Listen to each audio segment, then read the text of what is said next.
coffee's really hot. I'm sure it is. Just saying, probably pointed. All right. Both of us It says we're live. So let's just see. Whoopsies, wrong one. Let's just see how this goes. So hello, everybody. Welcome to What Laura Likes. I'm here with Ryan from Reclaiming the Sword, also my husband. And hopefully you can hear us okay. We're using a mic, so let me know how things are sounding. If you are here, if you're joining us, we know in America it is very early. It is like 6 a.m. or something on the... Oh, nobody's going to be on the West Coast. I know, and it's Saturday. But you know what? I just thought it would be... no. But I thought it would be nice just to film it live because we don't have to edit it. That's true. And people can just watch it later. There we go. You don't have to deal with off-topic questions either. So, yeah, there you go. There probably won't be anybody in the chat. All right, so the reason we decided to pop on today is because Thursday, so a couple days ago, in the What Laura Likes community, we did a live homeschool chat. And in there, some women were talking about how their husbands are they either were hesitant to allow their wives to homeschool, or they currently are hesitant in wanting, in this idea of homeschooling, and they want to send their children to, private Catholic school rather than homeschooling. And so I asked you guys for some different concerns that your husbands had, or you, if you're a man, have, and I thought I would have Ryan answer from like the man perspective. So, Ryan, do you have a disclaimer you wanted to give? Oh, yeah. I do. Excuse me. Let me make sure I'm good. Okay. I told Laura that I'm not allowed to be filtered. Yeah, of course, I'll watch my language as best I can. But I get a little tired of throughout the years, I've come on to Laura's show, and then there's been a small percentage, well, I don't know how big the percentage is, but pretty small, I think. There's been a percentage of folk who get really bent out of shape and their pennies all in the wad because I don't sound charitable or something, because I tell it like it is. And the thing is about, if I'm going to be asked from my perspective, and if I think men are probably maybe not doing what they're supposed to do, I'm not going to speak in such a way that's soft and kind-hearted. I'm not Matt Fradd, okay? I'm not going to do it that way. So don't think that I'm pointing fingers at directly, personally at any one person, because I'm not generalizing stuff a lot of the times, but you got to light a fire under people's butt sometimes to get the message through. That's the way I do things. Laura does them differently. So if you want the soft message, she can translate. That's true. Oh, and I was going to say, okay, apparently my voice is a little muffled, so I'm just going to scoot this a little closer. One thing I was going to say is that I am going to try to respond to these same issues in a separate live, so you can get, the mom/homeschoolers take on these. But I really wanted Ryan to talk directly to the husband. So like you said, he's probably going to talk in man talk, and yeah, and that hopefully other men can take that. Yeah, and she asked me to come because you say that there's a lot of guys out there who have a lot of reservations about homeschooling. Yeah. That seems to be a big thing. So that's why my perspective has been asked to be here. Yeah, right. Because he's a dad. Not because I want to be here. No, Ryan's totally doing this out of charity because I really I can't convince a man to homeschool. And there are people like Matt Fradd out there interviewing Stephen Rummelsfeld, and it's a 3-hour-long interview, and it's very, very good.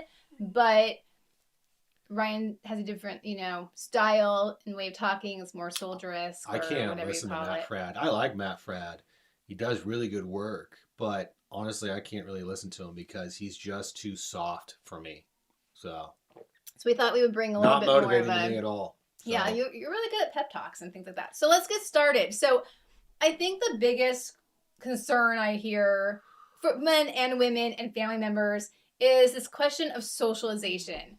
They're worried that their children are not going to be socialized if they don't go to a brick and mortar school classroom with a bunch of other third graders.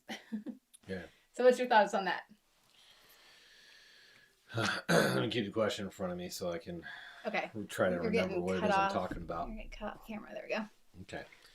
The socialization thing. So okay, like I told myself I wasn't gonna filter myself. That's a load of crap. Um, Yeah, don't filter. uh, who would you rather Who would you rather be socializing your kids?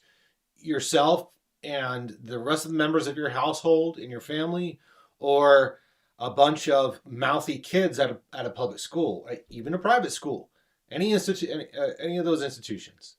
Okay, um, there's this notion that if you homeschool, all of a sudden it means that the window shutters need to come down and the doors need to get locked and kids never leave the house. Yeah. That couldn't be further from the truth. There's so many things that you can do with your kids. There's still kids in the neighborhood. They still have their regular friends. You can take them out to meet other kids. You can take them out to the trampoline park. You can, get them in sports and Dance summer camp, and, jujitsu, camp. whatever. So the whole socialization, will never see other kids again. It's a load of hogwash. Okay, and your kids. Listen, okay, I'm not trying to toot my own horn here. My kids are far more better behaved than 99% of public school kids. Okay, we lived in a neighborhood that was this giant cul-de-sac of quadplexes, not duplexes, quadplexes. So you have quadruple the population. Actually, there were triplexes, but that's cool. No, there were 4. Oh, really? Oh, Yes. you're right. Okay, never mind. So yeah, quadruple the population in a cul-de-sac Yeah. and a park in the middle of it. Yeah. These kids were insanely mouthy and bad attitudes, bullying all the time, where it's like our kids were just trying to avoid them all. And so, yeah. No, the socialization thing is a load of baloney. Yeah. Anything else I should add? You can help Well, translate I think some of that. I'll just share my little thought, and then if you have more to say, then we can move on. But Yeah. I always think of like the classroom setting as like a Lord of the Flies kind of situation. Yeah. That's what it was at the playground. It's a bunch of kids in similar ages. I mean, sometimes they weren't, and that's a whole other issue. But when kids are just around other kids, that's when they pick up on the things that you don't let inside your home, but other people let inside their home. Yeah. Where you pick up on, they're hearing language that you don't allow in your own home. And the thing is that truly being socialized means being able to function in society Properly. And if a child can only speak to other third graders and they can't speak to adults, they don't know how to interact with a teenager or a baby, that's a problem. That's what true socialization is that you can interact with society. And so as a homeschooler, when you do go to co-op or when you do go to hang out with other homeschool families or you do join, like a homeschool group that goes on field trips together, there's babies all the way to teenagers. It's beautiful. And yes, kids like to talk amongst themselves around the same age, but there's always a span. And it's just a different kind of it's a true socialization versus this idea. And then I always laugh when people say socialization because I think about when I go to school and the teachers always says, you're not here to talk, you're here to learn. And they shut down conversation. You can't even help each other.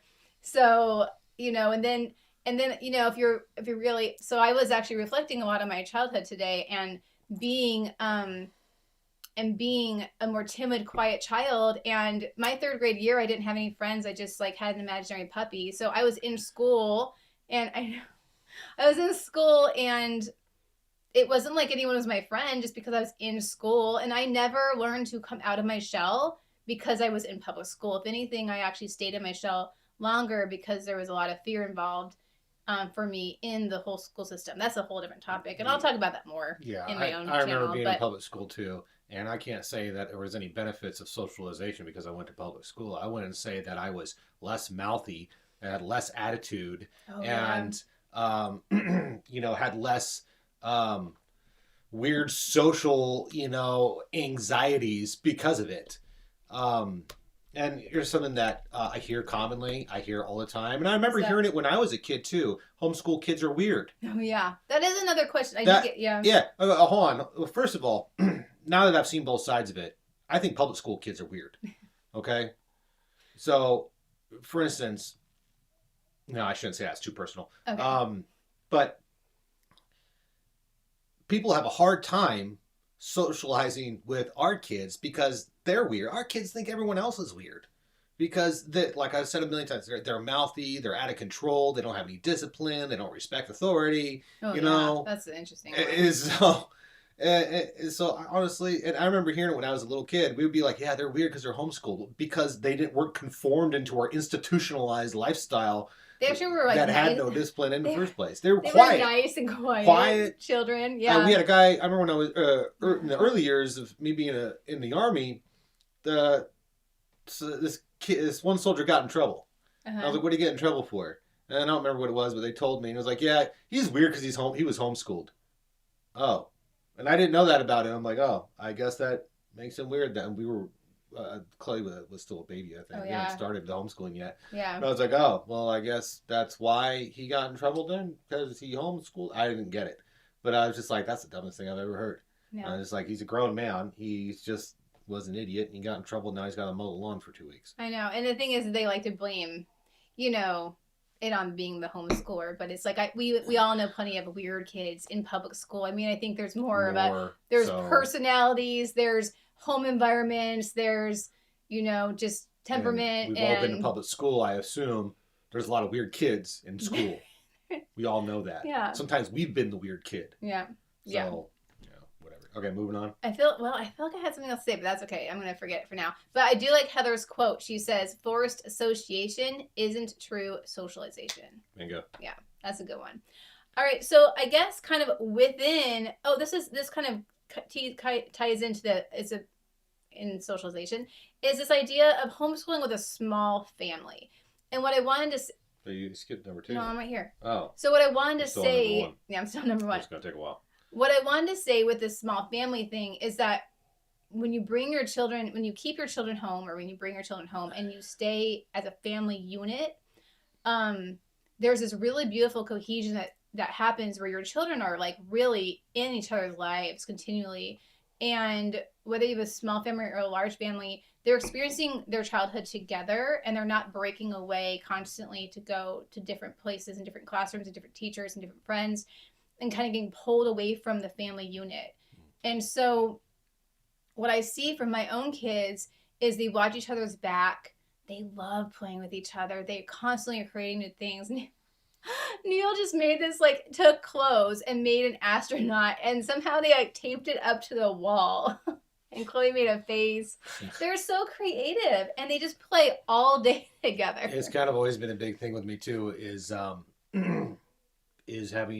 making sure that our kids have a very good relationship, and it's not centered around rivalry and fighting and just not knowing each other as they grow up, because I didn't have that. Me and my brother don't know each other well, and we was just always rivaling and always fighting, and they cannot be separated because they do everything together. Mm-hmm. They're taught together, they learn together. They play together. Everything is, they can't do anything without each other. Yeah. Which I think has been great. And I mean, of course, they're going to have their own activities once we ever get back to they have their own activities. They have their own separate friends at times. Yeah, not so much here in Germany. But. Yeah, we're kind of isolated right now. But the idea of you can certainly homeschool with a small family. And again, it does not impact socialization, because you as a parent have a responsibility to have friends and to meet your neighbors. And I mean, that's the thing. I think homeschooling does ask more of us, but as Catholics, we are supposed to be in the world. We are supposed to be interacting and shining our light, and don't go hiding it under a bushel basket, and hide out in your home all day after you drop your kids off at school. What about this idea of socializing, as a homeschooler with only like-minded kids, and somehow when we are in a Catholic homeschool co-op and all our friends are Catholic, and then won't that somehow disadvantage our children regarding interacting with the world? I think you practiced some of these on me earlier, and this is one of the ones where I was like, what? Yeah. Okay. So the idea that only socializing with like-minded kids is somehow a bad thing. Because then when they encounter someone who's different, they want to. I don't really get it either. Okay. Well, if they're Catholic, they're always going to be a minority. If they're a faithful Catholic, that as they grow up throughout life, they're always going to be a minority among this growing atheistic world that we live in. Yeah. So it would be better off if they are socialized with only like-minded children that are Catholic being raised in a growing atheistic world. Yeah. And as far as being exposed to the world, there's not so much great stuff in the world that they need to be exposed to. They can be exposed to enough of it. There's no reason to shove them into a world full of wolves that are just going to devour them and sexualize them and consume their souls. So, no. Yeah. I don't agree with that at all. Yeah. I think that's... I'm not going to say it. Okay. Because it would be mean if somebody... I'm assuming somebody actually asked you this question. I don't want to say something bad. So.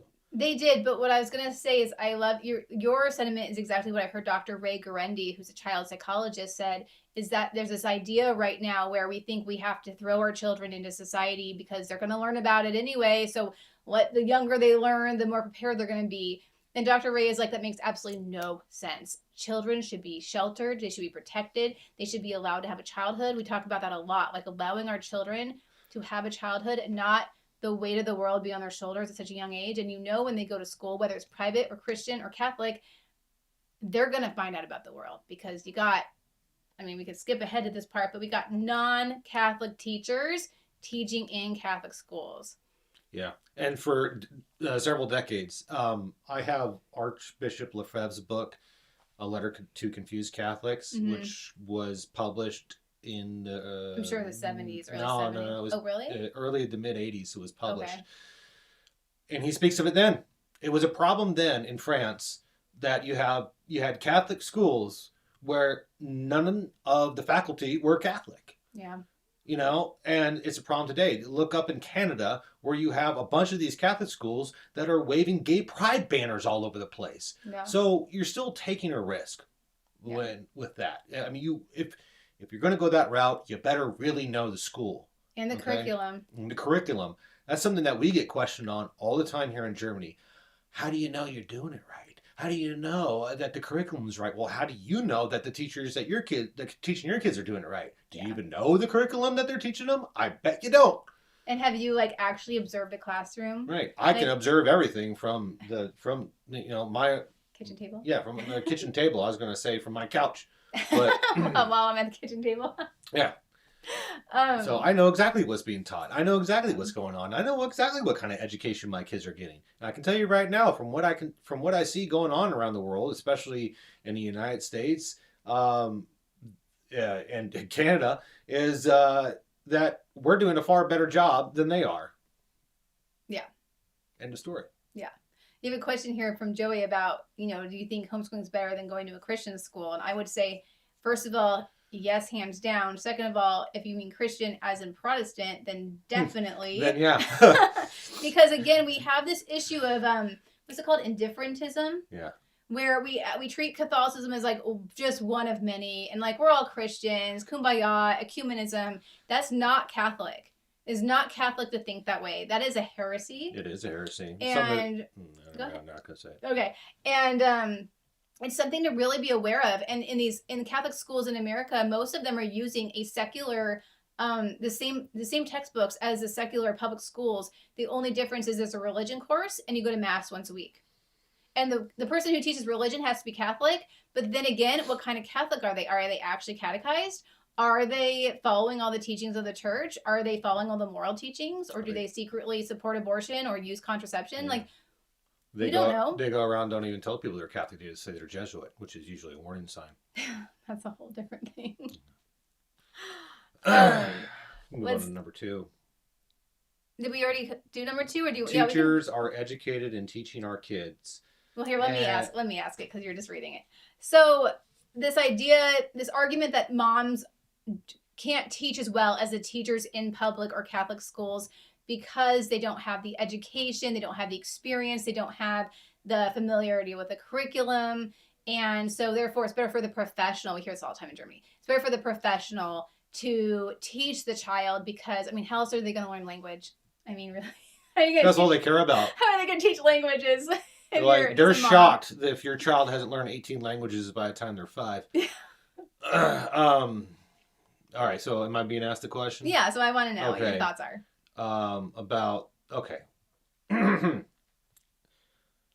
How on earth did we ever get to this point in modern day without the professional teachers teaching our kids?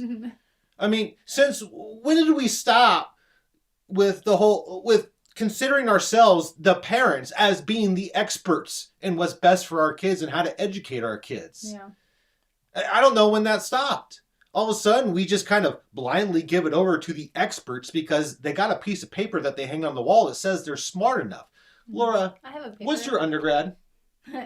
Elementary education. Would you say that makes you a professionally trained? No. No. Would you say that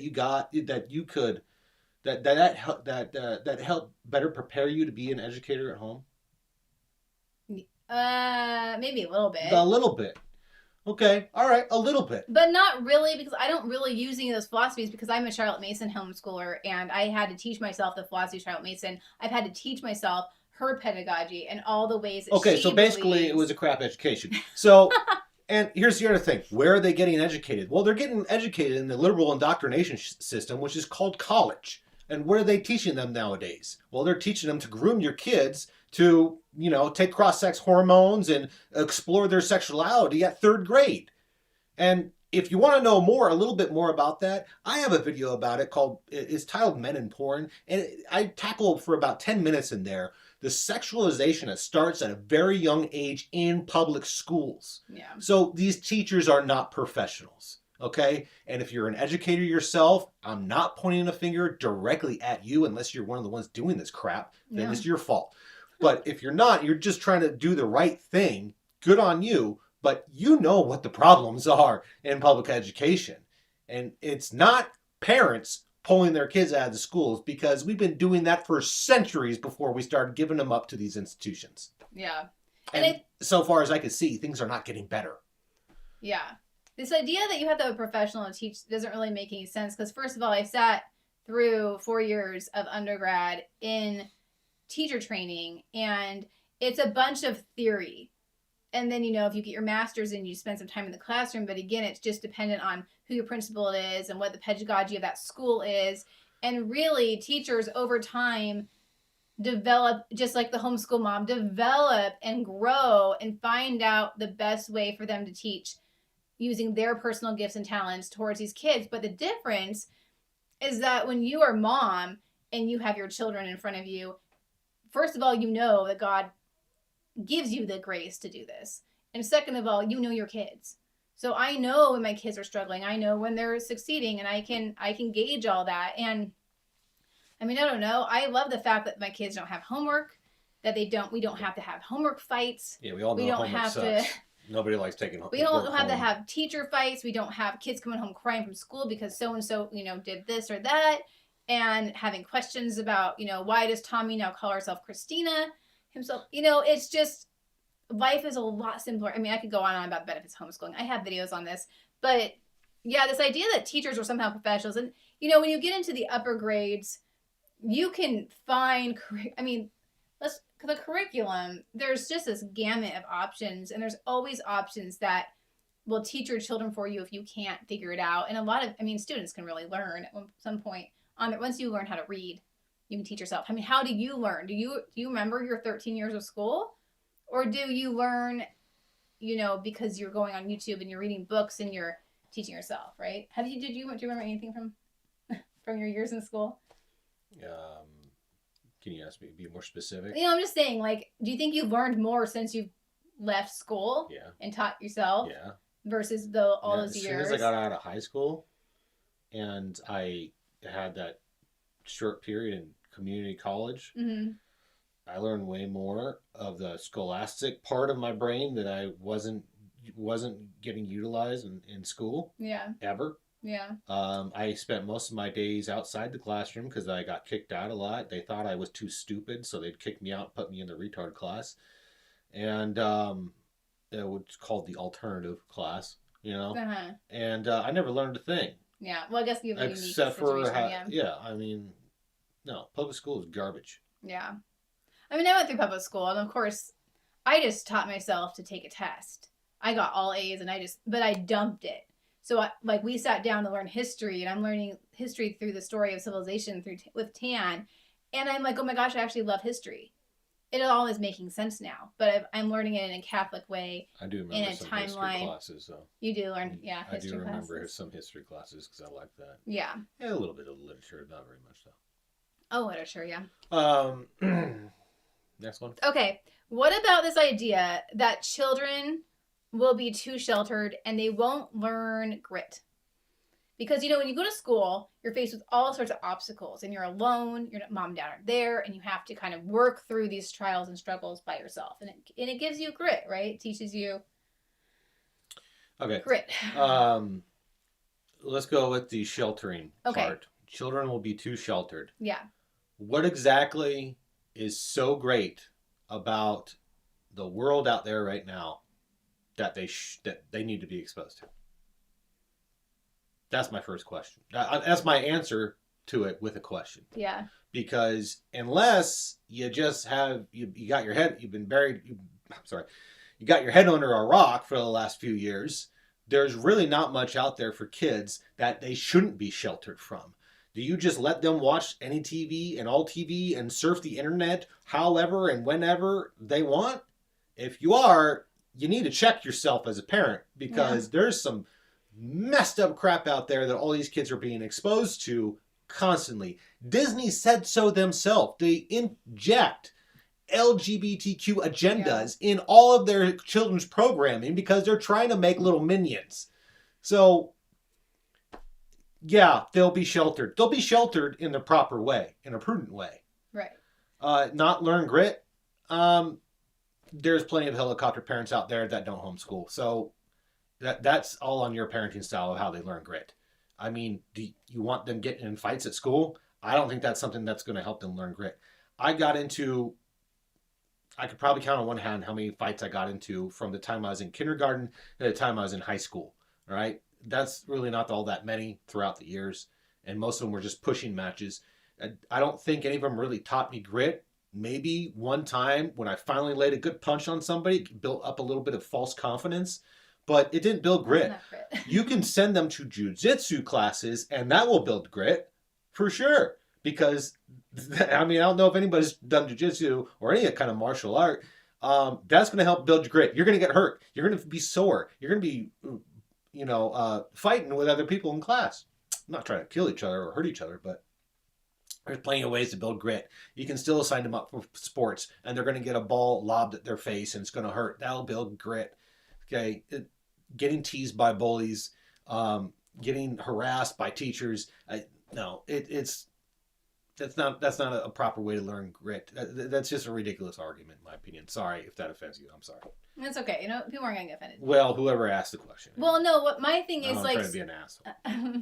So I think when I think about grit, I think about I was put on the bus at 5 years old.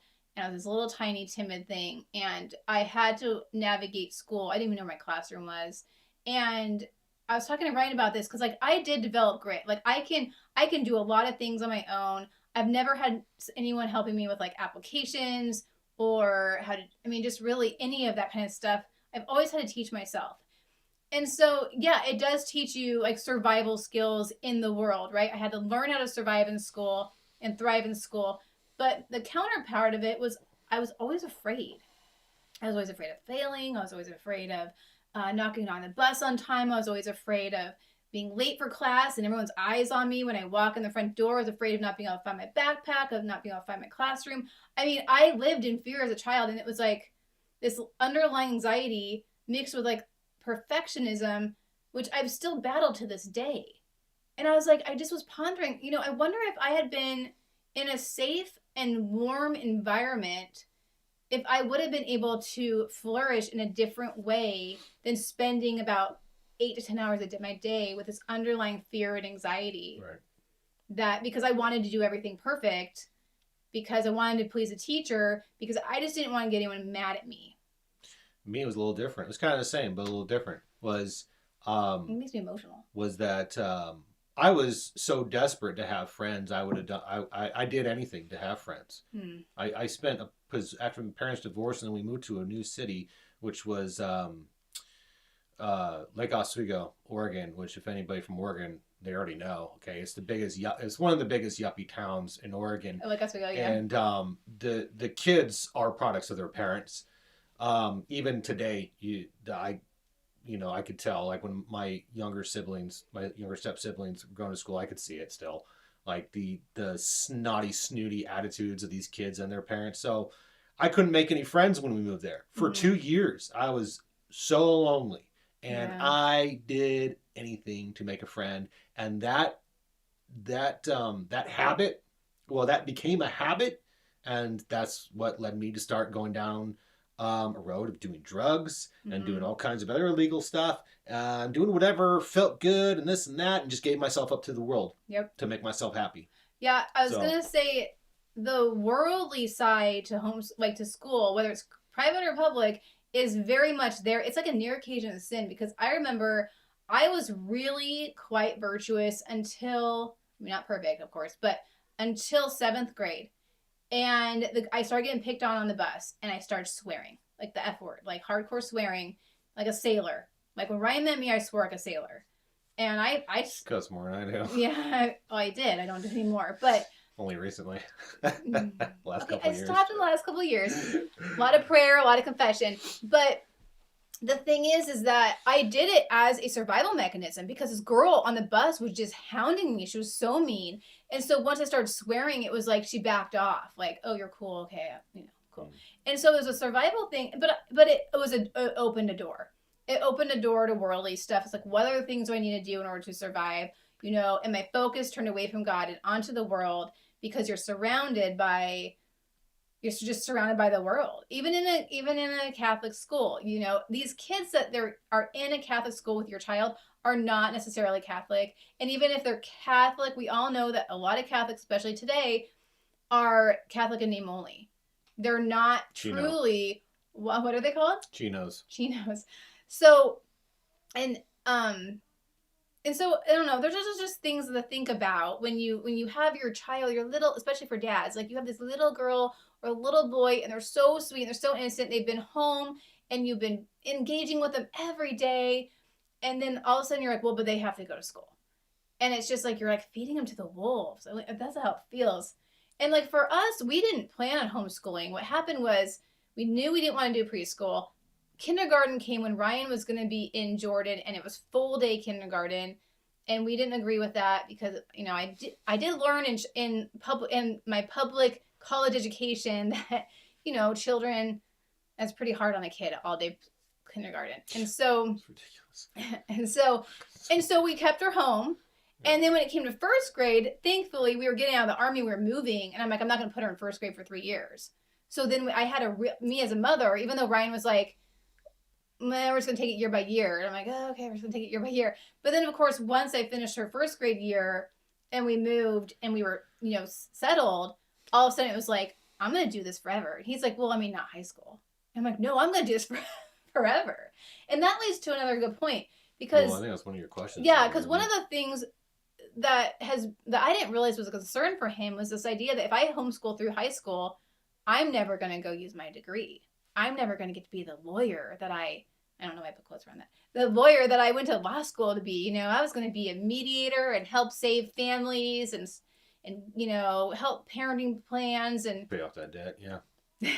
and pay off the debt. So Ryan, that's what you told me this morning. I didn't even know crossed his mind. So tell me one of the reasons why you were like, well, why would you want to do that? Do you remember what you said this morning? Yeah, but my mind is locked in on staying in order here on these questions. But okay, so I took you there somewhere else. All right, we're making a pit stop. This is hard for me when you do this to me. Sorry. I got a one-track mind.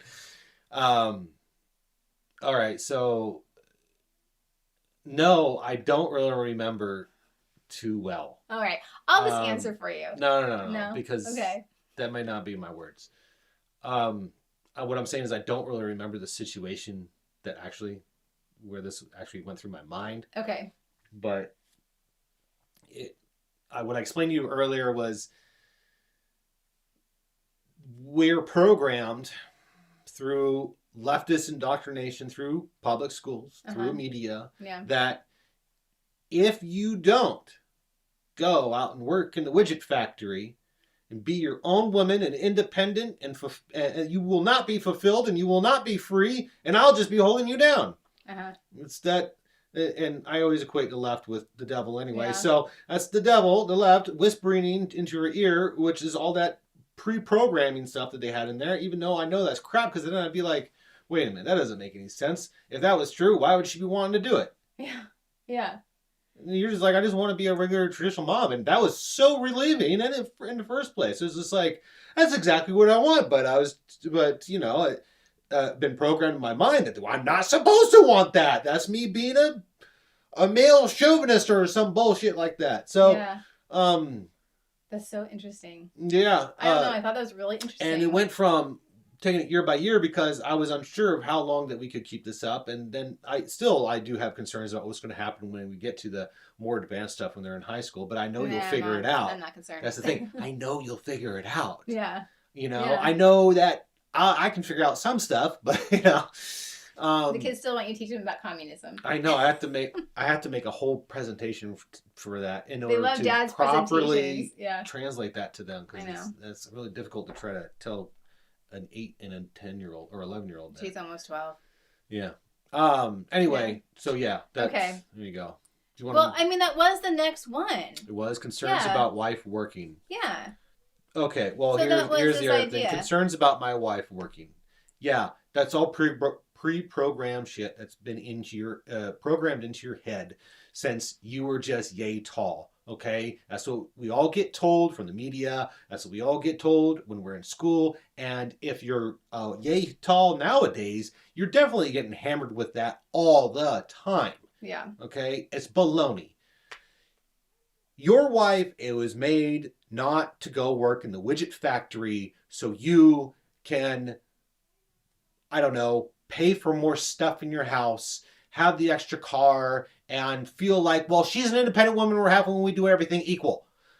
No, your wife was created to be your helper, to raise the children in a good, faithful household. Your job is to go to the widget factory and bring home what is necessary for them to eat and have a roof over their head and put clothes on their backs. Yeah. So concerns about your wife losing her work or something like that, that shouldn't be your main concern. Now, everybody's financial situation is different. So don't start getting on the bandwagon and be like, getting the keyboard warrior thing going and and saying, well, I have to work because of this and this and this and this reason. I was like, I understand not everybody's financial situation is exactly the same.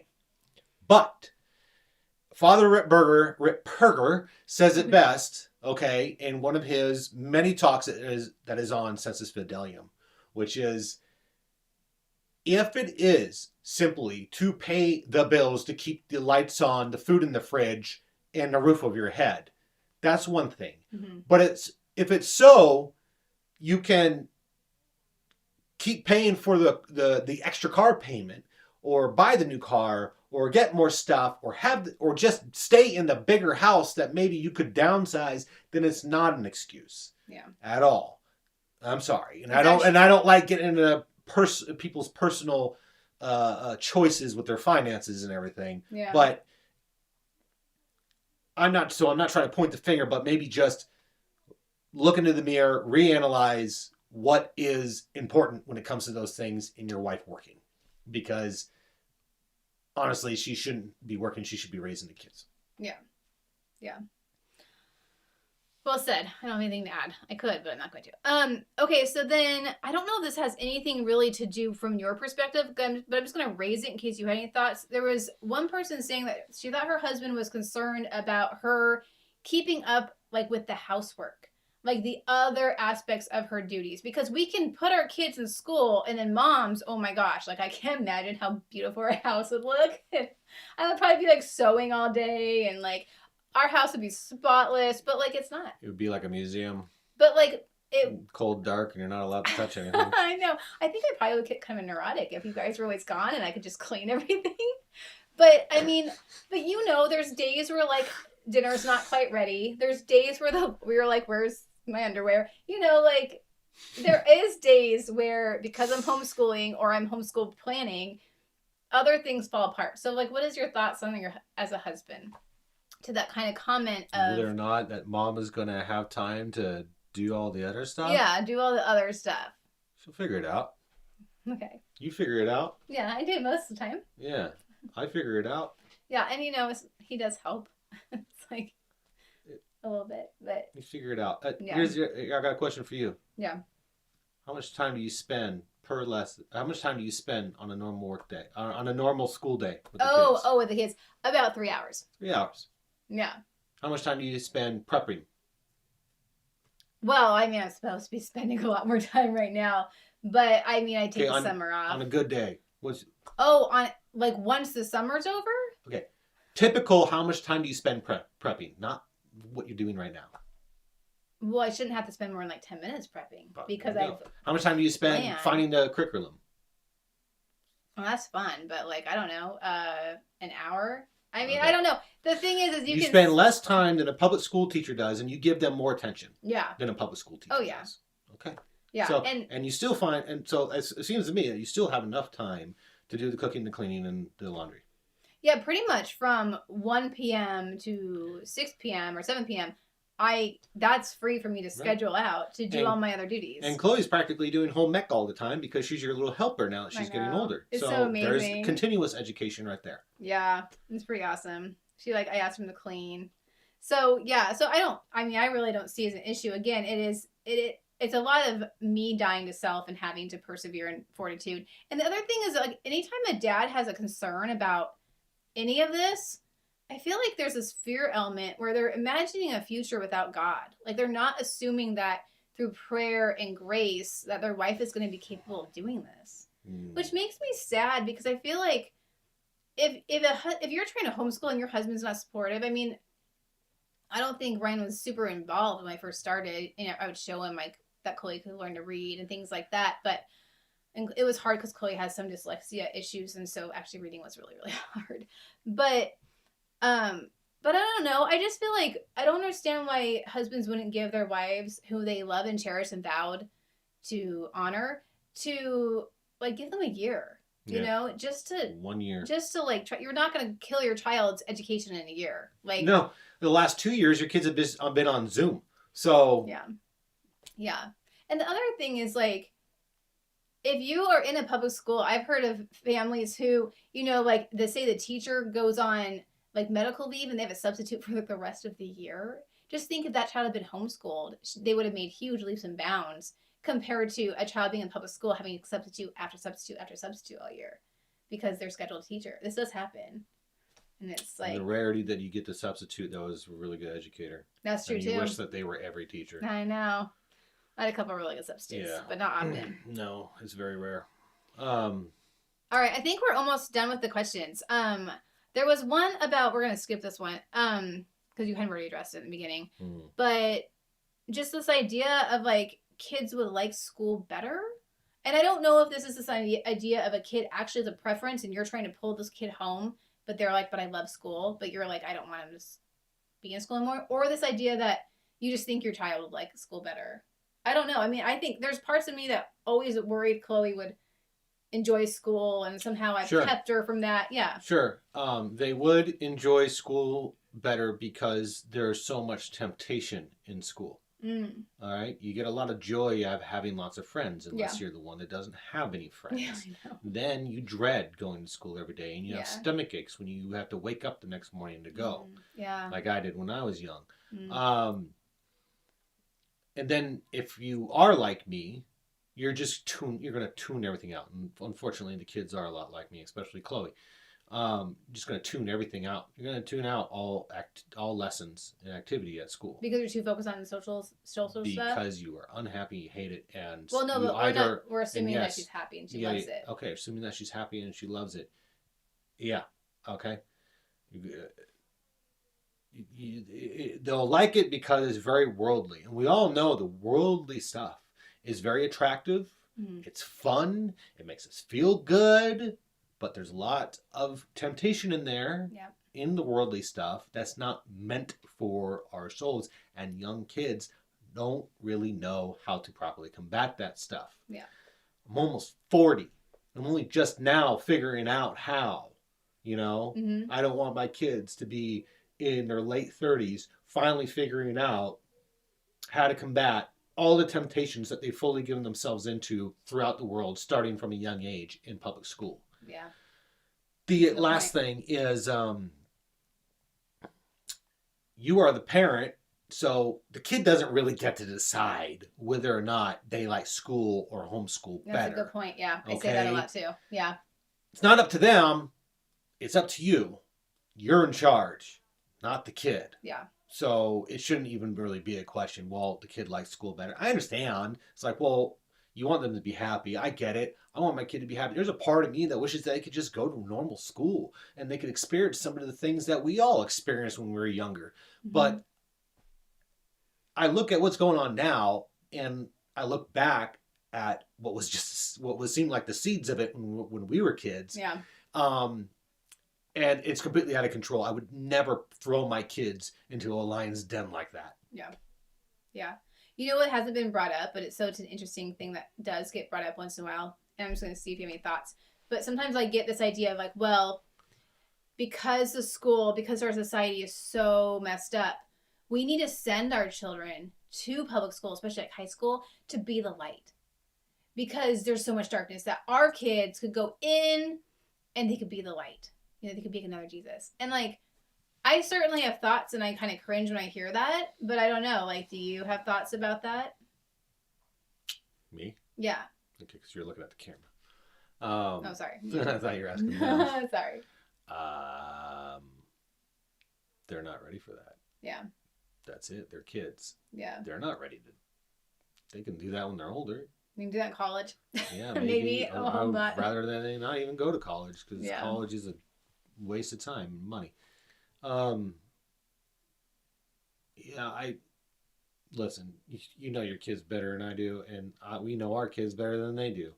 I would say my kids, when you're 18, sure, you can go ahead and go out in the world and be the light. But until then, you're going to be the light in this house. So, and that's about it. There's plenty of opportunities for them to go out and be the light in somebody else's space. Yeah, in their friends' houses and ballet and still whatever. Children, so I'm not. I still don't want to throw them into a pack of wolves and having to defend themselves from some groomer teacher that wants to try to convince them that they are non-binary or some baloney like that. Right, and there's a lot of other things besides the trans situation. The sexualization ideology that happens in schools. I mean, we were definitely. I don't want them coming. Communism was considered not an evil. That's for sure. It still is. No, I know, but like when we were kids, like in school, it was like Lenin and Stalin were talked about like they weren't evil people. Just little things that you don't, as a parent, like you might not consider. Send the high school to be the light, and they come home wearing a Che Guevara t-shirt. Yeah. Goodness. All right, so it looks like there's a question. I don't know the answer. It says, is there a football for homeschoolers? There can be. You got to check your area. You got to go on Facebook. You got to find out, type in your city or your area with the word homeschooler. See if there's Facebook groups. I hate that we all have to use Facebook, but it is like a necessary evil sometimes to connect with other people. You can ask your church, parish, if there's a homeschooler group. If there's not, start one yourself. I meant to back at home. There was one kind of though, but yeah. Do you want to finish these first? Well, there's just the last question, which you said you wanted to end with that. This one about the wife being too secluded. Oh, okay. So I think we already talked about it a little bit, but the last question was this idea of a husband being concerned that if mom is homeschooling, that somehow mom is going to be too secluded. That like, I guess if the kids went off to school, she'd go out for coffee and she could have time for herself. But like, if she's home. And this kind of answers somebody else's question that they had in the comments. I saw that, yeah. Which was, where do you find your own time? Personal time, yeah. That's more kind of my a question for me. But did you want to talk about? No, your wife's not going to be too secluded unless she just doesn't want to be home with the kids. Like I said earlier, it doesn't mean that the shutters go down and the doors get locked and nobody ever leaves the house. Yeah. In which case, the last 2 years, a lot of people, and we're already doing that. If you're in Canada, you're probably still doing that, unfortunately. In Germany, it looks like we're probably going to go back to doing that this winter. And if Please you're in no. California, you're definitely going back to doing that. So, no, she's not going to be too secluded. Yeah, no. It's just like I've already mentioned the. You gotta make friends. Yeah, I already mentioned the other groups that you can find to get the kids out of the house. The sports, the summer school, the outdoor school, whatever. There's so many things out there that the wife can get the kids out of the house with and go meet other people.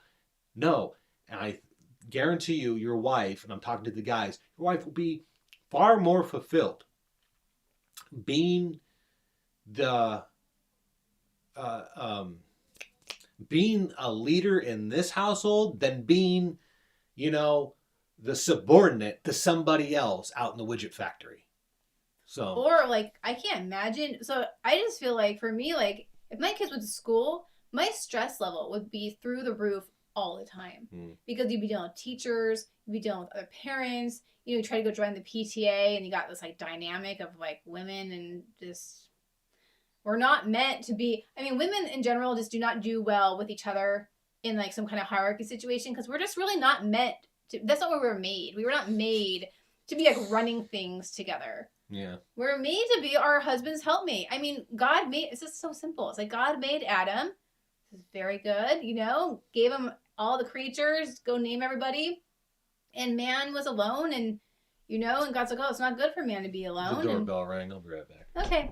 And so, and so he created woman. And woman is like a helpmate. And so how can you be more helpful than to teach your children, to raise your children, to love your children?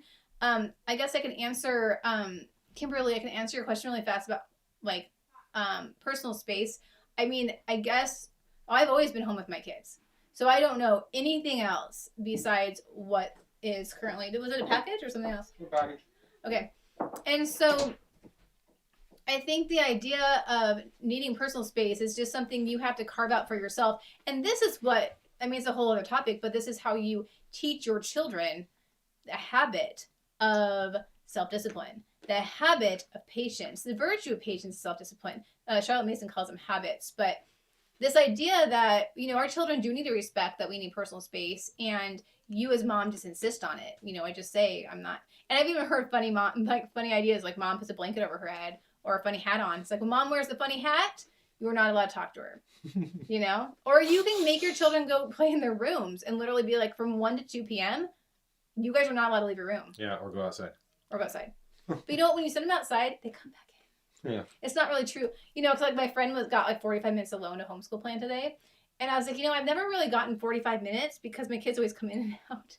So it's a little bit tricky that way. But there's so many ways to get your own alone time. And the thing is, I think when you have to make a shift away from, you have to die to self and remember, why are we homeschooling? It's not for comfort. It's not for ease. Homeschooling is rough. It's hard. It takes a lot of mental ability.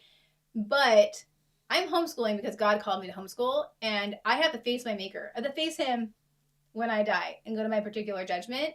And he's going to question me on all my different things. Did you listen to me, or did you do your will?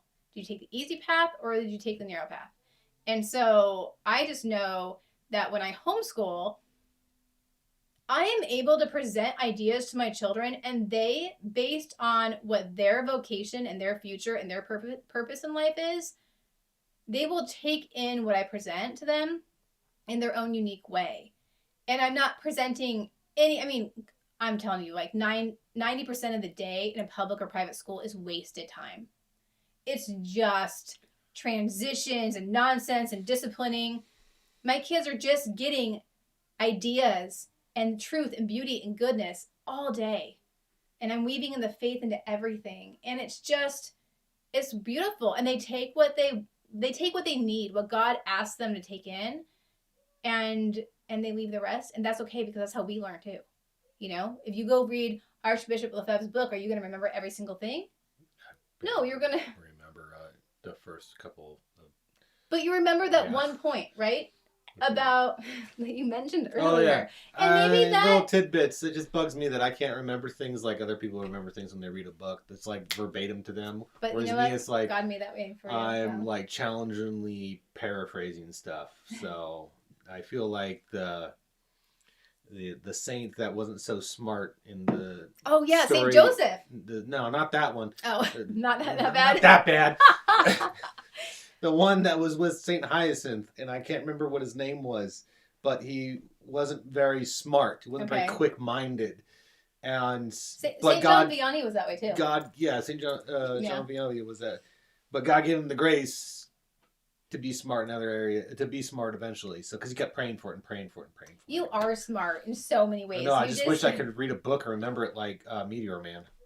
I don't know who Meteor Man is. It's an old movie. Oh, You touch a book and you just know, at least for 10 minutes. Wow. Yeah, that's pretty awesome. Well, you awesome. know what? There is like, but I love what Father Ripperger says, that we're not meant to like know everything. And that curiosity is actually a sin, and we're only supposed to take in what we need. And if you guys do spiritual reading, you'll see this. You'll take a book, and I don't have anything right in front of me, but you take a book, and it's just like, you read it, and maybe one idea stands out, and that's what God was trying to tell you in that moment. We've all had moments where we've read a book, or looked over a blog, or heard a video on Sensus Fidelium, or somewhere else, and it's just like, yes, I needed that. That was exactly what I needed. Yeah. And that's how education is with your children when you homeschool. And it doesn't have to be rigorous, and that's a whole other topic, but it does not have to be rigorous. It does not have to be hard. There does not have to be tears. It can be beautiful and lovely and fun and full of joy and laughter and goodness. And I love it. I love it. It's hard, but I love it.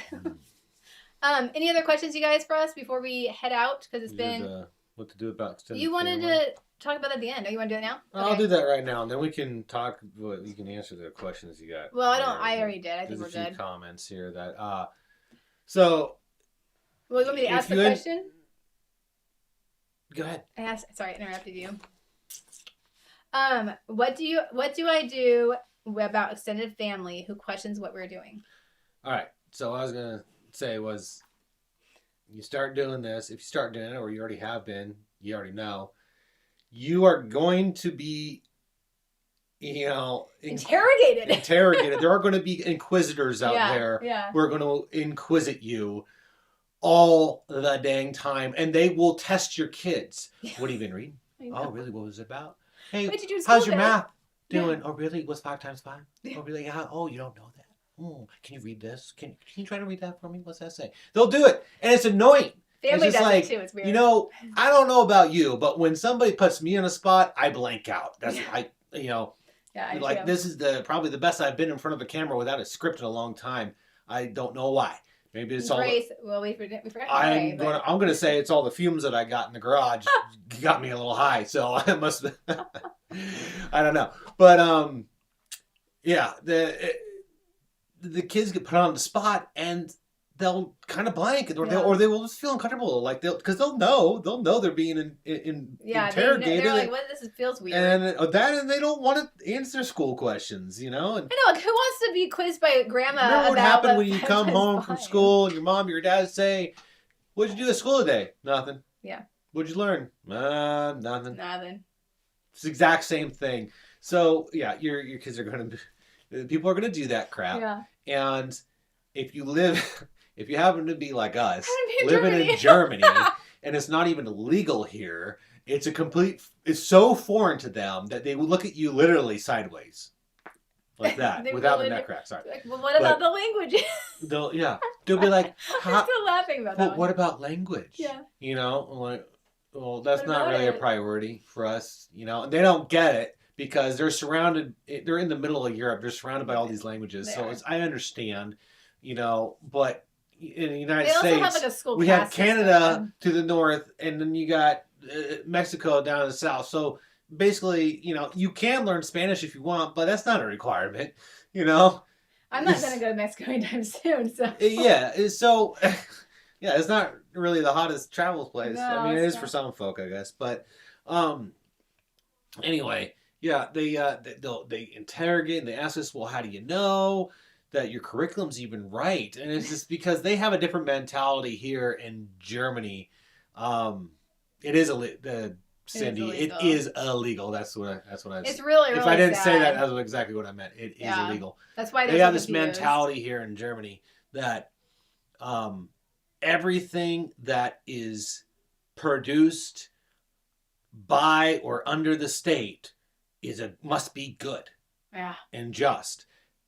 I don't think they learned much in the last, 80 years.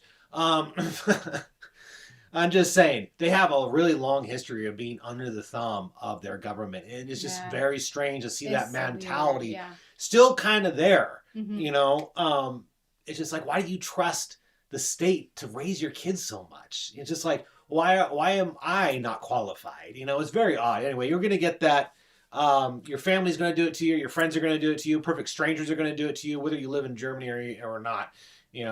I've been getting it for years. And he gets it at work. I've gotten it at work before. More so. Maybe you should talk about that. This guy's wife, she was an educator, and he found it to be very offensive that that we homeschooled.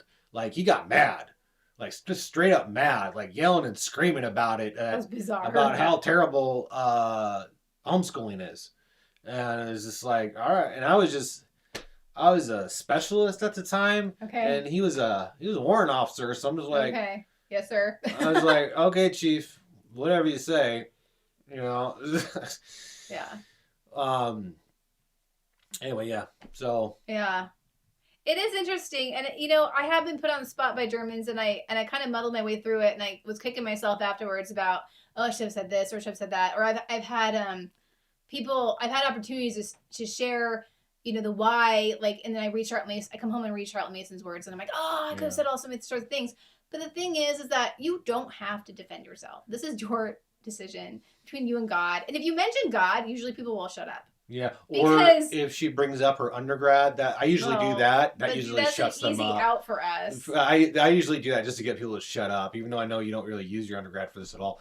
It's just to shut people. Like, well, she's got an undergrad in childhood education. They're like, oh, okay, and then they walk away. It's not like they even know.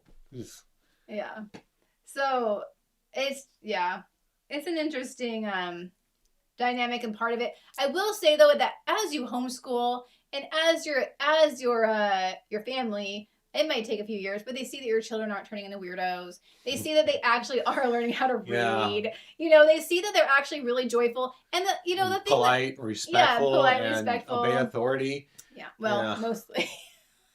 Better. Mostly. Better than it would be the other way. I'm just knowing from how I was. Oh, okay. So. I'm like, I have these standards that are really high up here regarding obedience. We'll see what happens. So do you, but when she's like 14. No, I'll come back to you on that. She's actually not. That'll be new for us, so that'll be a whole new experience. I think she's gonna be a great 14-year-old. I think she's gonna be like a beautiful, beautiful soul. I told her, like, Chloe, I don't want to share you with the world. You're such a beautiful soul, but someday I have to send you out there to be a light, but not yet. And she goes, "Hi, Mom." She's, I don't know. Maybe I'll just live at my house till I get married. I'm like, that would be beautiful. And just stay here till you get married. I don't know how you're gonna meet your husband. Stay here. So did we scroll up a minute? Okay. Was there? I think we answered. all this stuff. All that stuff through our talking. So yeah, but what Alan wanted to know if we've seen What Is a Woman? Yeah, we did watch it. We subscribed just so we could watch that. Yeah. It renewed, so you get more time. Crap. That's right. I forgot. I was going to watch pretty much all the content that I wanted to watch and then cancel it.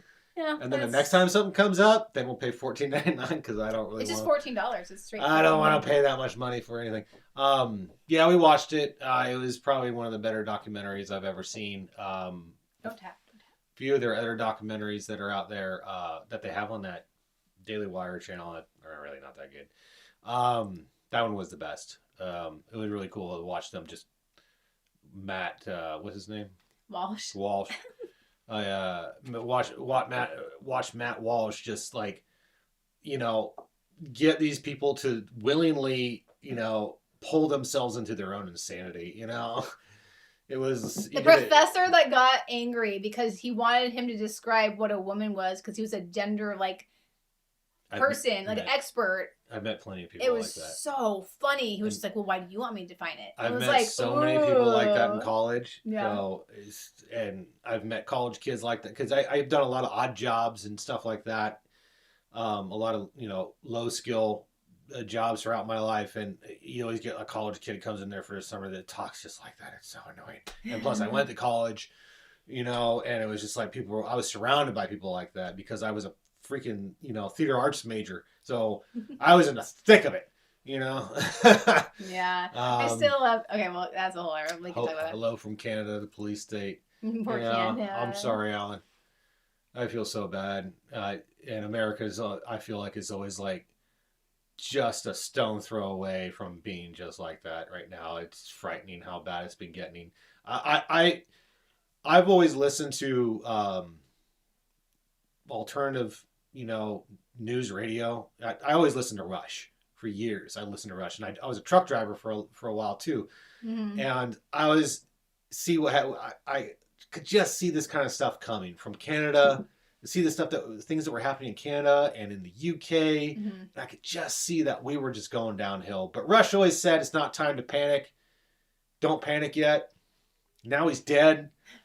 He didn't say panic, so I'm just going to keep going. All right, and you should too. Yeah. Let's see. I wish I had like some saint quote to give you, but something that's coming to my head. That was it. I think that was it. Well, I do stay at home with my 16-year-old son. Oh, Kimberly's just the one that was struggling with alone time and sent her kids to school, so she was just. I thought it was we already just that. Yeah. Okay. Well, yeah. So I think we got to everything. It's been an hour and 16 minutes, or about an hour. I think live. Yeah. I think the paint stripper is probably done his work in the garage. Okay. Yeah, Ryan's refinishing our coffee table that I grew up with. I don't have a proper respirator, so I basically go in there for 5 minutes and then I have to walk out. We probably should pick one of those up today. Yeah. So anyway, I hope this was helpful, you guys. Please make sure you like the video, you share it with your spouse, your family, your friends, anybody who you know that is struggling with this decision. I think, hands down, we are so happy for homeschooling, and especially with the insanity of the atheistic mentality that that a lot of institutions have nowadays. I'm just so glad I'm keeping them away from all the sick and demonic stuff that's going on. Oh yeah, like the Satan clubs. I mean, my gosh. Oh yeah, I forgot about that. Satan clubs. Now I don't remember what state it was, but yeah, the Church of Satan and the Satanic Temple have been going around saying, well, our First Amendment rights, therefore if the Christian club gets to have it, we get to have it too. Come on, kids, it's fun. We just talk about science and stuff. And little do you know, later on, they're giving them drugs, they're showing them porn, they're telling them all kinds of crazy crap. Mm-hmm. And they're getting them to sell them. Then they start doing a ritual where they have to dive into a vat full of urine and stuff like that and be baptized as Satan. Are you talking about like based on Zachary King's? Some of that's from him, yeah, and other stuff I've heard about. Yeah. Ryan's kind of dove deep into like spiritual warfare and Zachary King, and like he knows a lot of things that I don't think other people are aware of. It's not. There's far too many dangers in a public school because my kids, I'm not there. I'm not there to stop these predators, whether it's sexual ideology predators, freaking Satanists and atheists, all trying to corrupt my kids. Oh, and communists, which are basically the same thing. Yeah. And let's not even go there with the anti-Catholic, like, you can't even wear a shirt that says God. Where was that? There was some kid that wore, like, a religious shirt. Do it when I was in school. When I was a kid. You couldn't wear a shirt that said God? You couldn't wear anything that was affiliated with Jesus Christ, with Christianity at all when I was a kid. I mean, They made them go across, they made that prayer group in high school go across the street. Yeah, they could go around the flagpole. They couldn't be on school grounds. Wow. They couldn't wear a cross around their neck. Yeah, that's pretty crazy. I don't know because I think we were probably okay. Teacher just won a Supreme Court case about that though. No, not a teacher. He was a football coach. He took a knee and he made a private prayer during a game, and they freaking fired him over it. He sued, went all the way up to the Supreme Court. Okay. The Supreme Court said, yeah, no, his rights were completely violated. Yeah, we could go into a whole talk about what separation. I'm just saying that happened at a public school institution. Yeah. He was fired by the school district because he prayed to God. Is that really the kind of world, the kind of institution that we want to send our kids into? No, I say take them out. Yeah. And the other thing is, like, I think we should go back, like, let's just go back to reality here. Jesus was homeschooled. Okay, like, Yeah. I mean, I just think you guys, it's so funny when these dads are like, well, we have, like, right, you were saying, where do we get this idea that moms can't homeschool? Yeah. Jesus was homeschooled, you guys, up until, I think it was Dewey, like, his name was Dewey. I can't remember that, John Dewey or something. Anyway, he was the one that created the current public education system. And yes, there's classical. The Dewey Decimal System. I know, but like, Yeah. but the experiment that is public school, he created, and this idea, you look back in like the Laura Ingalls days and like people wanting to send their kids to school. That's because they did not have books, they did not have access to resources, and the school did. Nowadays, at home, I can buy any book. I can get onto any website. My kids have way too much information at their hands and their fingertips, and so do I. And so there's no argument that somehow something's gonna be better in a school where they're one among 30 kids. They got to do at the teacher's pace, at the average student's pace. Just go on and on. But I could too. Because, yeah, but I'm not gonna. But hopefully this was helpful. So let's just end it. Let's end it. Should we end it with a prayer? Okay. Let's just end it with an Ave Maria, just for the grace, for those of us who are embarking on homeschooling, especially for the first year. Oh, before we pray, I do want to say that if you are a homeschooling mom and you want more support, you can join the community, Mary's Roses, What Laura Likes, community.whatlauralikes.com, something like that. And we have all sorts of homeschool talks in there. We have homeschool like forums going, and I talk about homeschooling like almost every day in there, just like what I'm doing, and kind of support you in your homeschool journey. And so if you guys want, access to that, it's $5 a month or $50 a year. If you can't afford that, just email me and I can make it happen. And I don't want to ever exclude someone from the community. It's so beautiful in there. There's so many lovely Catholic women, and we support each other. So if you're a husband and you're like, my wife's going to be isolated, get her a community membership so she can, have other women support her through this that are also like-minded. But yeah, let's just say an Ave Maria for grace to homeschool, for the grace for husband's heart to soften, for the wisdom and understanding of the Holy Spirit to enter into people's hearts. Okay. All right.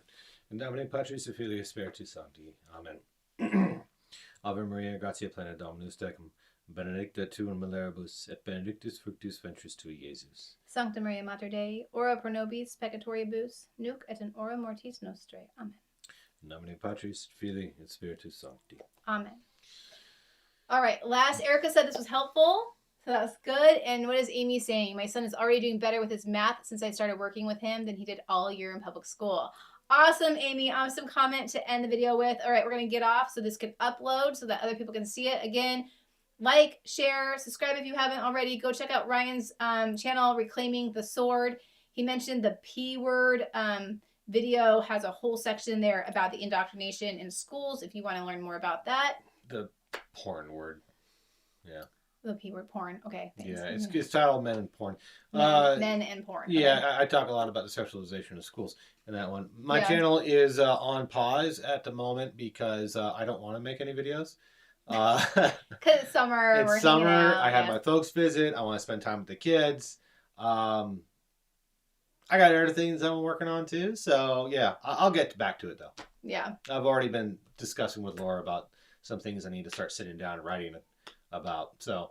Well, I feel like when winter hits and it's like we're inside and things kind of slow down. I got some hobbies that I can't do because of winter. Yeah. And there's no way to heat the garage. So I'm also kind of taking a pause. So, well, I'm in the community every day. But, all right, guys. God bless. I don't have anything else to say. I just blanked. All right. You said God bless. God bless. Talk to you soon. All right.